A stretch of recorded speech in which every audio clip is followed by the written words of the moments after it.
Rumah sakit supaya efektif, supaya sustain itu harus compliance terhadap regulasi yang banyak banyak banyak.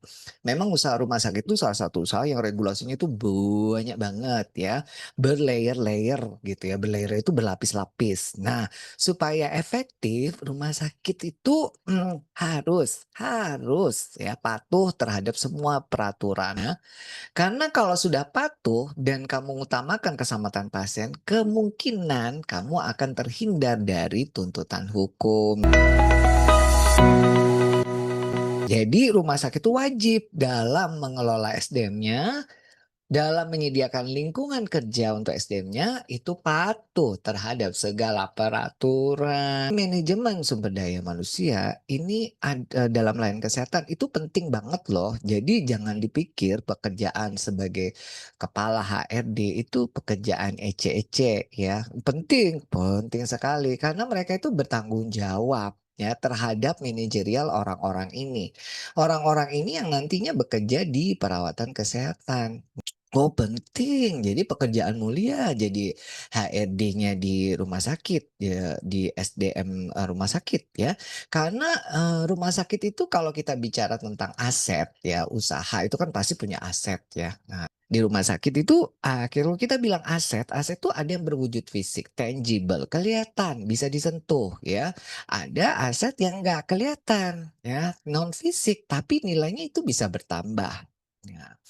Rumah sakit tuh dimaksud dengan aset berwujud itu seperti ya bangunannya, kemudian medical equipment, termasuk orang-orangnya itu adalah aset yang berwujud yang kelihatan jumlah orangnya ada 100, 200, tetapi ada aset yang tidak berwujud yang disebut dengan aset intangible. Nah, apa aset intangible ini? Yaitu aset yang ada dalam dirinya orang-orang ini dan juga, bagaimana orang-orang ini berinteraksi satu sama lain. Nah, yang akhirnya membentuk sebuah kultur atau budaya ini juga aset, ya. Contoh gini nih, aset saya nih.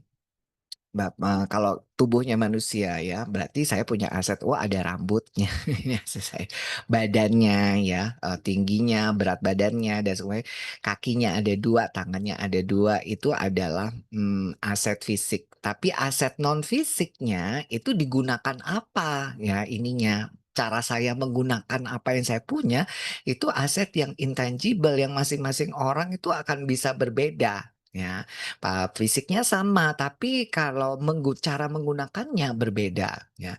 Misalnya kan ada tuh yang badannya utuh, bagus, cantik atau ganteng gitu, tapi dipakai bobo, tidur aja. Oh, berarti itu aset fisiknya, ya, aset tangible-nya bagus, tapi aset intangible-nya, oh dipakai bobo, tidur ya. Oh yang satu badannya tuh udah udah agak bongkok ya, udah kerut-kerut ya, kemudian matanya udah lamur, tapi masih dipakai kerja cari nafkah. Oh, berarti aset fisiknya memang udah ini, tapi ada aset non fisik ya, aset intangible yang orang nggak lihat ternyata itu berupa etos kerja, semangat kerja. Nah, ini adalah aset-aset.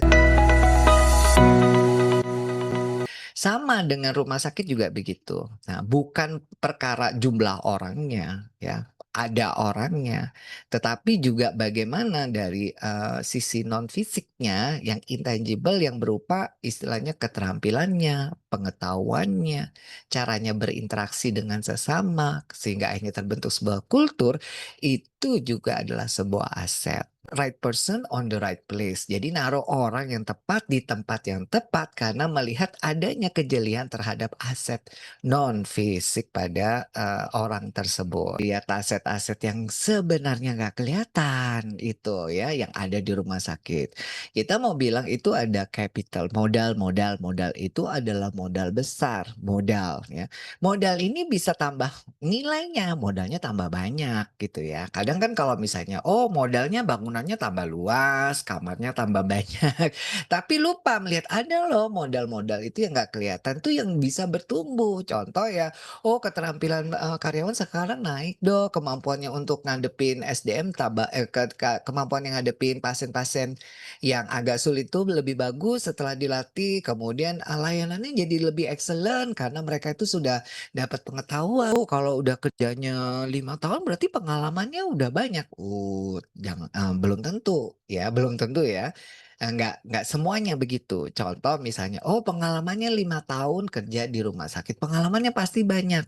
Ya pengalaman selama bekerja selama 5 tahun, tapi apakah pengalamannya bertambah? Belum tentu kalau misalnya dikerjakan rutinitas itu-itu aja. Apalagi nggak ada pengetahuan baru, keterampilan baru, sehingga akhirnya dia hanya melayani di level-level tertentu, sama aja gitu ya. Kayak saya misalnya nih contoh saya ngasih contoh diri saya supaya lebih mudah ya.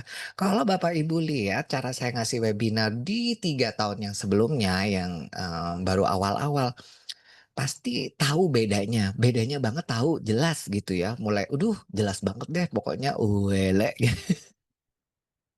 Jelek. Jadi kalau misalnya saya itu nggak belajar dan nggak bertumbuh, sampai sekarang pun saya jelek gitu ngasihnya. Mungkin sekarang masih jelek kali ya. Ngasih nggak karu-karuan. Tapi maksudnya saya dari sisi sayanya, saya merasa ada peningkatan. Nah, itu bedanya ya.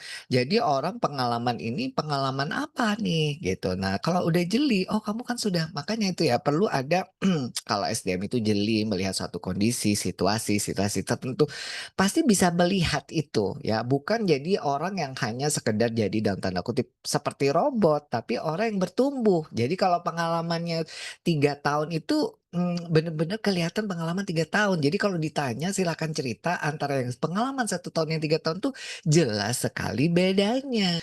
Jadi nanti ada ikatan yang kuat antar karyawan itu sendiri, ada juga hubungan yang baik dengan BPJS Kesehatan, yang harusnya simbiosis mutualisme ya hubungannya. Jangan sampai merasa hubungannya saya merasa saya merasa tidak diuntungkan gitu ya misalnya ya harus hubungan yang bagus, yang merasa simbiosis mutualisme, saling menguntungkan dan juga hubungan dengan pelanggan, ini adalah capital. Nah, kalau human capital ini bagus ya, kita perhatikan bagus ya, kaitannya dengan itu membantu banget rumah sakit berhubungan baik dengan stakeholder, seperti kayak supplier atau dengan juga customer dalam tanda kutip seperti BPJS Kesehatan ya, BPJS Kesehatan itu customer kita loh ya karena pesertanya ya berobat di kita. Kemudian juga pengalaman sama, pasien dan keluarganya. Nah, ini sudah saya buktikan karena yang berhubungan tuh adalah orang, orang dengan orang. Jadi jelas banget, jadi kayak bangunan mewah gitu ya atau, gedung yang besar atau alat yang mahal itu nggak bisa membangun hubungan, makanya ada human touch ya. Jadi nggak bisa membangun hubungan, nggak bisa ada relationship. Makanya relationship itu penting, jangan sampai terluka. Begitu ada luka di relationship itu, treatment itu nggak boleh disepelekan. Ya, jadi saya bilang nggak boleh sekali lagi disepelekan. Contoh nih, contoh, waktu itu saya itu ini nggak apa-apa ya saya kasih contoh santai-santai karena kan ini weekend, udah gitu libur panjang, jadi jangan terlalu serius ya dan jadi sambil cerita. Jadi contoh nih, saya pernah jadi bekerja gitu ya di rumah sakit, udah bagus-bagus gitu. Kemudian ada yang tiba-tiba itu, orang yang super super di atas tuh bilang, "Saya pecat kamu," gitu ya. Kemudian, "Berhenti kamu kerja dari sini," gitu. Dengan bahasa seperti itu. Nah, kayak gitu kan, ini merusak dalam tanda kutip hubungan, relationship ya, walaupun itu sebenarnya itu pernyataan yang tidak resmi, yang keluar mungkin karena emosional. Tapi begitu itu saya laporkan, dalam arti kata saya dibeginikan, tapi ternyata dianggap, itu biasa memang dia ngomong kayak gitu, gitu ya. Oh, udah kamu nggak perlu udah biasa, udah deh gini aja nanti kalau ketemu dia kamu lari ya, kamu sembunyi. Jadi, kalau bisa, hindari ketemu dengan dia gitu. Nanti deh kita upayakan supaya dia nggak ada interaksi sama kamu. Padahal interaksi itu sangat dibutuhkan karena dia orang, eee salah satu orang penting dan saya termasuk juga orang penting. Padahal harapan saya melaporkan itu bukan itu, harapannya saya cuma mau bilang bahwa kalau misalnya beliau berani nyampaikan itu kepada saya, kalau misalkan beliau itu berani menyampaikan begitu kepada saya ya, apalagi kepada yang lebih bawah-bawah. Nah, takutnya nanti akan merusak, hubungan baik di antara sama kita.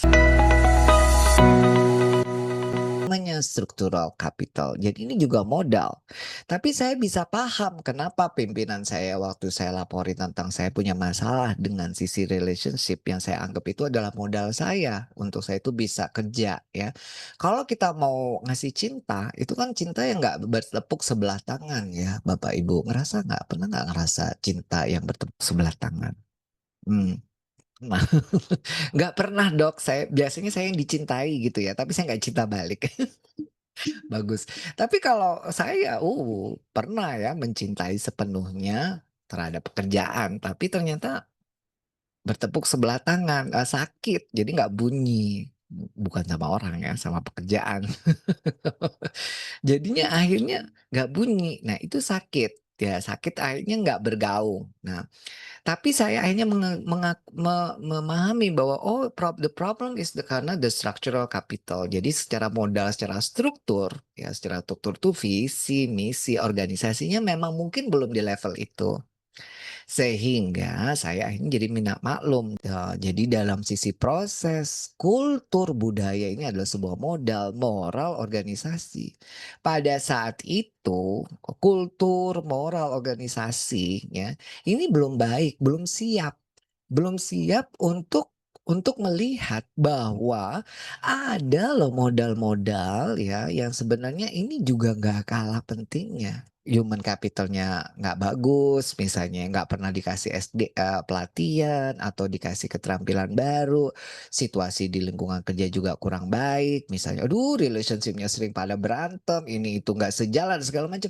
Setelah telusuri ya karena memang secara struktural, ini memang ya mulai dari owner-nya ternyata misalnya ya, pemiliknya misal orang-orang di PT-nya udah pada berantem ya, nggak punya kultur yang bagus, kemudian ya ini nggak bisa tertekan dong orang-orang yang kerja meskipun even itu di atas gitu ya. Ternyata ya itu nggak semudah.